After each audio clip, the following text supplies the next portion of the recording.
Les gens ont commencé à dire, en cas de difficulté, invoquez le Cheikh Ahmed. Il vous secourra.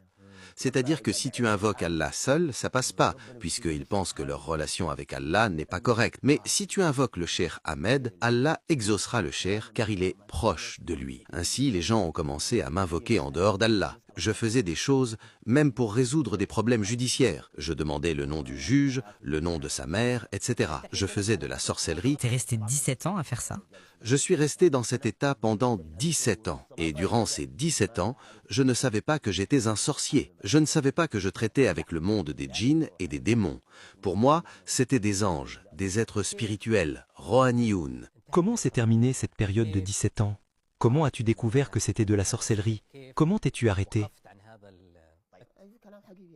C'est un Soudanais du sud de Khartoum, nommé Mohamed, qui est arrivé. Cet homme faisait du commerce entre le Nigeria et le Soudan. Il transportait de parfums de grande valeur et du savon dans de gros camions, semi-remorques.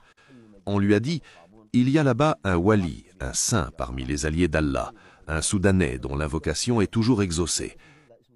Tu as besoin de cet homme. Sur ta route vers le Nigeria, tu rencontreras des obstacles, et lui pourra te faciliter les choses par sa bénédiction, sa fatiha. L'homme a écouté ce qu'on lui a dit et il est venu me voir. La tradition pour me saluer était d'enlever ses chaussures loin de moi, puis d'avancer à 4 pattes jusqu'à m'atteindre. Il vient à 4 pattes? Je suis le saint. Il me salue, il avance avec la tête baissée comme ça, et il doit trouver une place pour s'asseoir.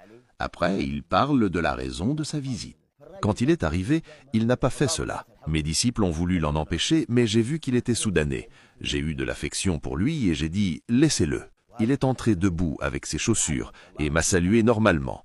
Je l'ai fait asseoir à côté de moi, ce qui a choqué tout le monde, car personne ne s'asseyait à mes côtés. Après les politesses, il m'a dit « j'ai un sujet à voir avec toi ». Je pensais qu'il voulait une amulette pour se protéger ou un talisman pour son commerce, car c'est ce que je faisais. Il est revenu plus tard et m'a posé une question directe. « Toi, le saint homme, tu fais tout cela ?» J'ai répondu « Oui, je suis parmi les alliés d'Allah. La preuve est ce que je réalise. » Il m'a demandé « As-tu des serviteurs ?» J'ai dit « Oui, j'ai des serviteurs parmi les anges, des êtres spirituels, ruhaniyoun. » Il m'a dit « Les ruhaniyoun ne sont pas des anges, ce sont des djinns. » J'ai protesté « Non, ce sont des anges qui me servent. » Il a insisté « Un ange ne sert pas un humain à commande, un ange n'obéit qu'à Allah. S'il t'obéit à toi, ce n'est pas un ange. » Il m'a demandé « Quel est le nom de leur chef ?» J'ai dit « Sahu Sahoubi ». Il m'a dit « Peux-tu l'appeler ?» J'ai dit « Bien sûr ». Il m'a alors défié. « Je vais dire quelque chose qui fera qu'il ne viendra pas ou qu'il s'enfuira. » Il a dit « Je vais réciter Ayat al-Kursi, le verset du trône. » J'ai ricané. « Tu penses connaître ce verset mieux que moi ?»